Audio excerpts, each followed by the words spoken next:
જૂનાગઢમાં કેન્દ્રીય મંત્રી મનસુખ માંડવિયા અને ધારાસભ્ય સંજય કોરોડિયાએ ફિટ ઇન્ડિયા અંતર્ગત સન્ડે ઓન સાયકલ કાર્યક્રમમાં ભાગ લીધો છે।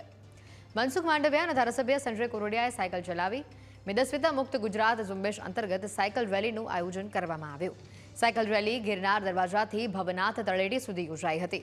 લોકો પોતાના સ્વાસ્થ્ય પ્રત્યે જાગૃત બને, સ્વસ્થ ગુજરાત, સમૃદ્ધ ગુજરાતનું સ્વપ્ન સાકાર કરે તેવા ઉદ્દેશને સાથે આ રેલીનું આયોજન કરવામાં આવ્યું હતું। मोदी जी ने फिट इंडिया मूवमेंट ने आगळ वधारवा माटे दरेक संडे सायकल नो कार्यक्रम योजाय छे। संडे ऑन सायकल समग्र देश में एक मूवमेंट बनी चूकी है। आज 5000 थी वधारे स्थानों पर देशना युवक बहनों अने मोटी उमरना लोकोए पण सायकलिंग करीने फिट इंडिया माटे तेने संदेशो आप्यो छे। ओबेसिटी मांथी मुक्ति मेळववा माटे पण सायकलिंग ए बेस्ट माध्यम छे।